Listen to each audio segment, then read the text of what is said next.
Hello बच्चों, चलिए प्रश्न को पढ़ते हैं। इसमें लिखा है कि दो कण हैं जो किसी बिंदु से समान वेग से क्षैतिज से 30 डिग्री तथा 60 डिग्री के कोण पर प्रक्षेपित किए जाते हैं। कौन सा कथन सत्य है? तो बच्चों हमें पहला कथन दिया गया है कि उनकी अधिकतम ऊंचाई समान होगी, और दूसरा कथन बच्चों दिया गया है उनकी परास जो है समान होगी।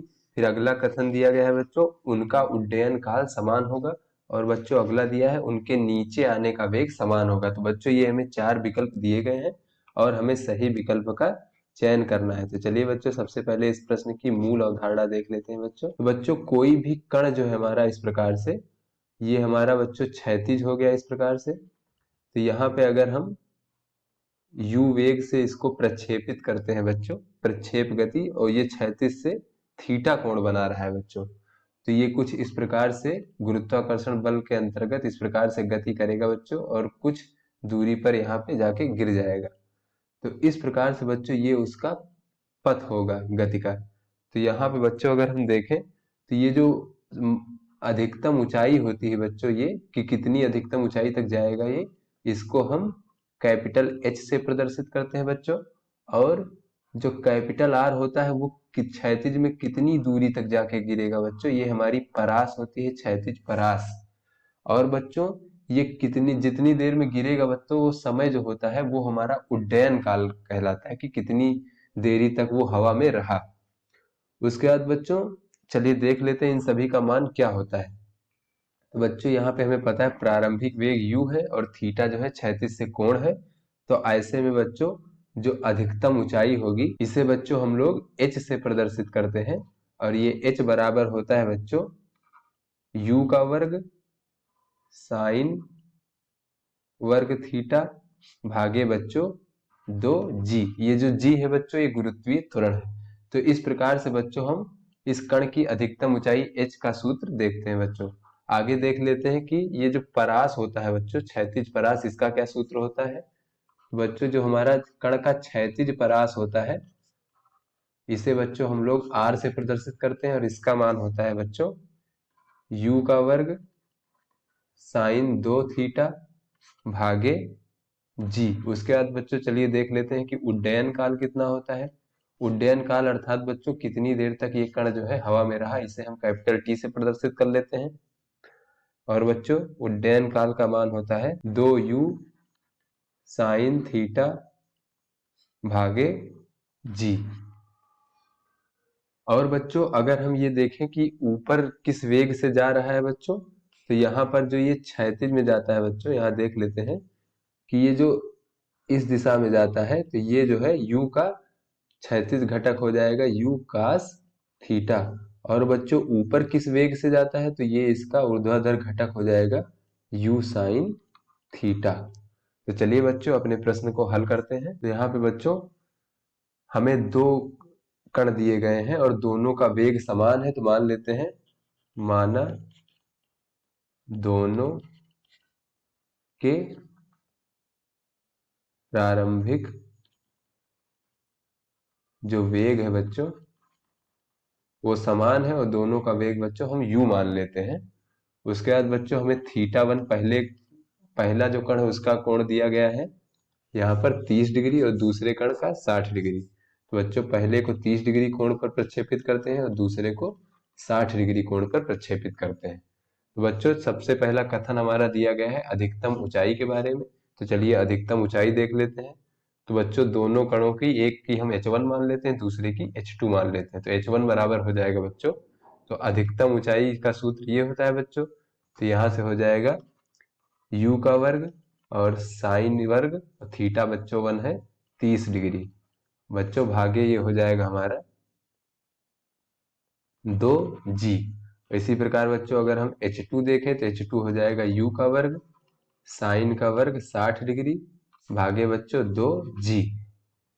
यहाँ से बच्चों जब इसको हल करेंगे तो h1 बराबर हो जाएगा हमारा u का वर्ग, और बच्चों साइन 30 डिग्री का मान होता है 1/2, तो उसका वर्ग करेंगे तो 1/4 हो जाएगा। तो बच्चों 4 नीचे चला जाएगा और ये 2g। इसी प्रकार बच्चों अगर हम h2 हल करें तो ये हो जाएगा u का वर्ग, और साइन 60 डिग्री का मान होता है बच्चों वर्गमूल 3 इस प्रकार से बच्चों, भागे 2 इसका वर्ग कर लेंगे, भागे बच्चों 2g। तो यहाँ से आगे जब हम हल करेंगे बच्चों, तो h1 बराबर हमें प्राप्त हो जाएगा u का वर्ग भागे 8g, इस प्रकार से बच्चों। उसके बाद बच्चों h2 बराबर हमें प्राप्त हो जाएगा 3u का वर्ग भागे भागे बच्चों ये हो जाएगा 8g, इस प्रकार से। तो यहाँ पे बच्चों हमें दिख रहा है कि ये जो h1 है ये u का वर्ग भागे 8g है, और जो h2 है बच्चों ये 3u का वर्ग भागे 8g है, इस प्रकार से। तो ये बच्चों h2 जो है वो 3 गुना है h1 का। यहाँ से हमें दिख रहा है h2 बराबर 3h1। अतः बच्चों ये h1 जो है ये h2 के बराबर नहीं है। तो बच्चों पहला विकल्प जो कह रहा है उनकी अधिकतम ऊंचाई समान होगी, तो ये हमारा गलत है। अगला बच्चों उसकी परास समान होगी, ये हमसे पूछा जा रहा है बच्चों। तो परास का सूत्र होता है बच्चों ये वाला। तो चलिए परास देख लेते हैं। तो क्षैतिज परास देख लेते हैं बच्चों। तो क्षैतिज परास एक की हम R1 मान लेते हैं और दूसरे की R2। तो बच्चों R1 बराबर हो जाएगा इस प्रकार से u का वर्ग और साइन 2 गुणे 30 डिग्री थीटा भागे बच्चों g।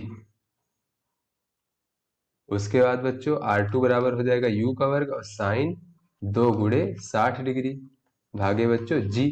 तो यहाँ से अगर हम R1 बराबर देखें तो ये हो जाएगा u का वर्ग साइन 60 डिग्री भागे g, और ये हो जाएगा R2 बराबर u का वर्ग साइन 120 डिग्री भागे g।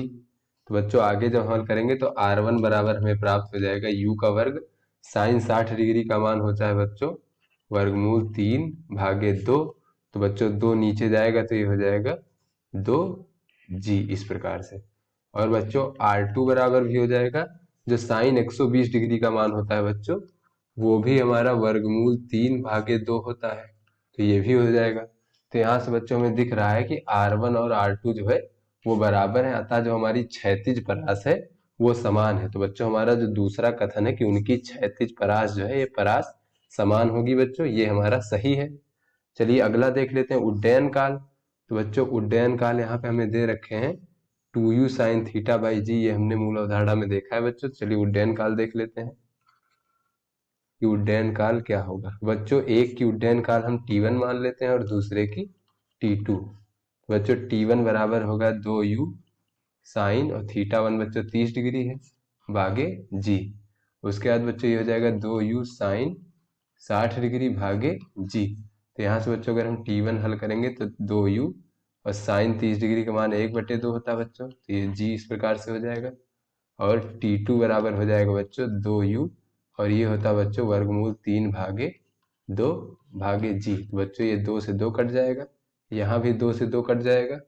तो बच्चों ये उड्डयन काल t1 बराबर प्राप्त हो जाएगा u भागे g, और t2 बराबर प्राप्त हो जाएगा बच्चों वर्गमूल 3 u भागे g। तो यहाँ से हमें बच्चों दिख रहा है जो ये उड्डयन काल है दोनों का ये बराबर नहीं है, अर्थात समान नहीं है।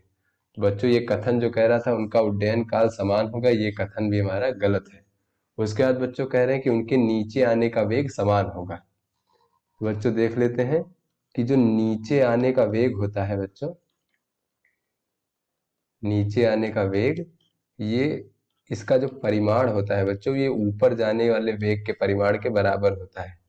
ऊपर जाने के वेग का परिमाण के बराबर होता है बच्चों। तो अगर हम पहले कण के लिए देखें, पहले कण के लिए, तो बच्चों पहले कण के लिए हमारा अगर हम ऊपर जाने के वेग का परिमाण देखें वही नीचे आने के वेग का परिमाण होगा बच्चों। तो हमने मूल अवधारणा में देखा था कि ये u साइन थीटा से ऊपर जाता है बच्चों, तो उसी वेग से नीचे भी आएगा। तो ये हो जाएगा u साइन 30 डिग्री। तो बच्चों इसका मान हो जाएगा u और साइन 30 डिग्री का मान 1/2, तो ये हो जाएगा u भागे 2। अब बच्चों अगर हम दूसरे कण के लिए देखें, दूसरे कण के लिए बच्चों ये हमारा हो जाएगा u साइन 60 डिग्री बच्चों, तो ये हो जाएगा u गुणे वर्गमूल 3/2। तो ये हो जाएगा बच्चों वर्गमूल 3u/2। तो बच्चों ये हमारा पहले कण के लिए है, ये दूसरे कण के लिए है, तो इन दोनों का मान समान नहीं है। तो बच्चों जो हमारा आखिरी विकल्प था कि उनके नीचे आने का वेग समान होगा, ये भी हमारा गलत है। अतः बच्चों हमारा जो सही विकल्प है वो बी वाला सही विकल्प है। तो बच्चों यहाँ पे जो ये बी विकल्प है कि उनकी परास जो है वो समान होगी, ये हमारा सही विकल्प है। तो आशा करते हैं आपको समझ में आ गया होगा। धन्यवाद।